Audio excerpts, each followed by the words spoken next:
2 प्रकारचे अंक शिकलो की नाही? देवनागरी अंक म्हणजे कोणते अंक? मराठी. आणि आंतरराष्ट्रीय अंक म्हणजे इंग्रजी. ठीक आहे. तर आज आपण हे रोमन संख्या चिन्ह शिकणार आहोत. खूप पूर्वी हे रोमन अंक वापरायचे बघा. जेव्हा अंक नव्हते ना तयार झालेले तेव्हा रोमन हे संख्या चिन्ह वापरायचे. ते युरोपमध्ये तिकडे लोक वापरायचे. सध्याही वापरत नाही पद्धती, पण आपल्याला एक्झामला किंवा घड्याळात पण असतात की नाही अंक असतात की नाही? तर आज आपण त्यांचा अर्थ बघूया. आता बघा हा काय आहे? बघा हे चिन्ह कशाचे माहिती तुम्हाला? कशासारखं दिसतंय हे? एक दिसतंय का? एक वन सारखं किंवा एका बोटासारखं? म्हणजे त्याला एकच म्हणतात. काय म्हणतात? पूर्वी काय करायचे? बोटाने मोजायचे. काय करायचे? बोटाने मोजायचे. एक बोट म्हणजे 1, 2 म्हणजे 2, 3 म्हणजे 3. ठीक आहे. आता बघा हे कळायला याला एक म्हणतात. ते एक रेषा आहे उभी, किंवा याला आपण इंग्रजीच्या आईसारखं पण म्हणू शकतो की नाही? आता बघा हे चिन्ह एकमेकांसमोर आले ना तर आधीच होतात. काय होतात? ही एक रेष आणि आणखी रेष किती झाल्या? 2. म्हणजे एक अधिक एक किती रेषा झाल्या? 2. म्हणजेच मग याच्यासाठी काय येणार तुम्ही सांगा? किती रेषा येतील? 2. किती आल्या? 2. त्याच्यासाठी किती येतील? 3. आता लक्ष द्या. ह्याच्यासाठी किती येतील? 4. ठीक आहे. मी काल शिकवलं होतं. काल बरेच जण म्हणजे शाळा होती तेव्हा खूप जण आले नव्हते आणि बरेच जण विसरले, म्हणून आज पुन्हा घेते. आपण आधी 5 बघूया. काय बघूया? हा काय दिसतो रे तुम्हाला? व्ही आहे की नाही? किंवा बघा आपल्या हाताचा पंजा जर असा केला तर हे आणि हे दिसतो की नाही? असं व्ही सारखा आकार. म्हणजे त्याच्यावरूनच त्यांनी व्ही घेतलेलं आहे. काय घेतलेलं आहे? म्हणजे हा असा आकार. किती बोट आहेत हे? 5. म्हणजे याचा अर्थ काय आहे? हे 5 लक्षात राहील.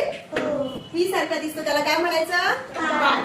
आता बघा जसं आपण बघितलं एका पुढे एक रेष लिहिली की अधिक होतं, पण जर आपण ती रेष डावीकडे लिहिली, आता मी इथं हे किती झाले? 5. त्याची किंमत काय आहे? 5. पण हे काय माहिती तुम्हाला? त्याची किंमत किती आहे? 1 आहे. संख्येच्या डावीकडे लिहिलं ते तर कळते ना, इकडची बाजू उजवी असते, इकडची काय असते? डावीकडे लिहिलं की त्या संख्येतून ते वजा होतं. म्हणजे 5 वजा 1 किती झाले रे? 4. 5 वजा 1 किती झाले? 4. म्हणजे हे तर इथपर्यंत सोपं होतं, पण हे थोडं लक्षात ठेवायचं. व्ही जर आपल्याला हे 5 जर व्ही सारखं आहे, हे 5 झालं तर 4 सोपं आहे की नाही? याला कसं 5 वजा 1 म्हणजेच काय? 4. फक्त आपल्याला हे थोडं लक्षात ठेवायचं. पण एक जर लक्षात आलं की ह्या 5 मधून 1 वजा होतं म्हणजेच काय? 4. आता 6 काय असते सांगा बरं? व्ही आय 6 आणि 7 आणि 2 रेषा. डबल आय नाही म्हणायचं, ते आय नसतं. आपण शिकण्यासाठी म्हणलो की आय सारखं दिसतं. 8 म्हणजे काय? हा आता एक लक्षात ठेवायचं बरं का, ह्या जी रेषा आहेत ना 4 रेषा कधीच सोबत येत नाही. किती येतात सोबत? फक्त 3 सोबत येतात. जर 4 कोण बोलतात इकडे लक्ष दे, मध्ये हा बघा ह्या 4 रेषा सोबत आल्या असत्या तर इथे 4 ला कसं लिहिलं असतं की नाही? आपण लिहिलं असतं की नाही? म्हणजे 4 रेषा कधीच सोबत द्यायच्या नाही. परीक्षेत तुम्हाला येऊ शकतं हो की नाही? तुम्ही याला म्हणाल 4 म्हणाल का? नाही म्हणाल. किंवा हे म्हणजे अशा पण असतात, याला 10 म्हणतात. हे पण 3दाच सोबत येतात, 4दा सोबत येत नाही. हे काय असतं? रॉंग असतं. काय असतं? चुकीचं असतं. ठीक आहे. आता बघा 9 म्हणजे काय? आता 9 आपण मागे घेऊया. आता 9च आपल्याला माहित नाही की नाही, कारण 4 रेषा तर येत नाही. मग 9 ला कसं लिहायचं तर आपण बघूया. आता हे कशासारखं दिसते सांगा बरं? एक्स. हो की नाही? एक सारखं दिसतंय, पण त्याला काय म्हणतात? 10 म्हणतात. काय म्हणतात? 10. हे जे आपल्या बोटाचे व्ही सारखे दिसतात की नाही, हे असं या दोघांचं जर व्ही धरलं ते असे क्रॉस केलेत की नाही? हे बघा हे असं आणि हे असं. हो की नाही? म्हणजे हे चिन्ह असे आडवे केलेत की नाही? केलेत का? हे जे 5 चिन्ह आहे त्याला कसं फिरवलं की नाही? त्याचं मिळून काय झालं? 2 आले म्हणून काय झालं? 10 झाले. काय झाले? किंवा लक्षात ठेवायचं व्ही सारखं दिसतं ते 5, एक सारखं दिसतं ते 10. आता बघा आपण काय शिकलो की एकमेकांपुढे आलं ते प्लस होतात म्हणजे अधिक होतात. मग आता मी एक्स लिहिलं आणि त्याच्या मागे 1 लिहिलं. डावीकडे लिहिल्यावर काय होतं? हे वजा होतं का? अधिक कमी होतं की नाही? वजा होतं. म्हणजे 10 वजा 1 किती झालं? आलं लक्षात? आहे की नाही मॅजिक? अवघड आहे का? खूप सोपं आहे. मग आता मला सांगा हे लक्षात राहिलं? लक्ष द्या. जे लक्ष देत नाही त्याला येत नाही. आता मला सांगा 11 साठी काय येईल? 12 साठी काय येईल? सांगा पटापटा. 14 साठी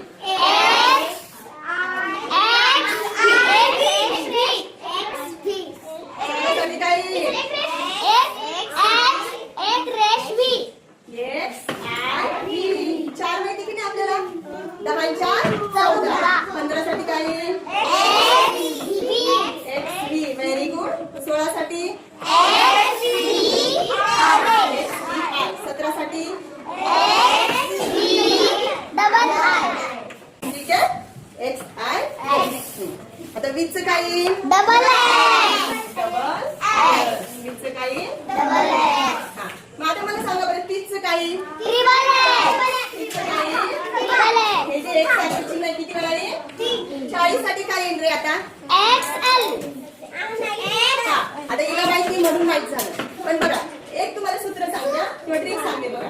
LCDM लक्षात ठेवायचं. काय करायचं? LCDM. L म्हणजे काय असतं? कोण सांगते? काय शिकवलं होतं? 50. L म्हणजे काय असतं? 50. C म्हणजे काय असतं रे? 100.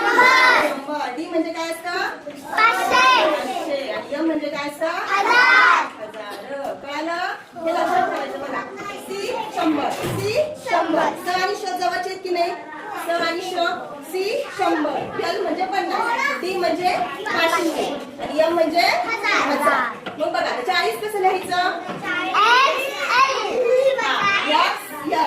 L म्हणजे काय? 40. कसं आलं कोण सांगतं 140? सांग श्रद्धा बेटा. 50.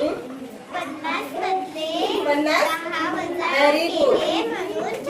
50 वजा 10 बरोबर काय झालं? 40. समजलं? तुम्हाला सांगा आता 100चं काय आहे? C आहे. हो की नाही? तुम्हाला सांगा बरं 90 काय येईल? म्हणजे काय? कसं आलं कोण एक्सप्लेन करतात? तुम्ही सोडून दुसरे समजा सांग.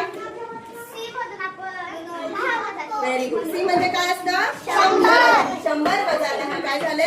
90. म्हणजे बघा असंच आपण मोठ्यातल्या मोठ्या संख्या लिहू शकतो. आणि की नाही सोपं? कळाले आदित्य? खरं सांगायचं. शिवाय शिवम नक्की कळालं? ठीक आहे. नाही कळालं तर आपण परत शिकूया.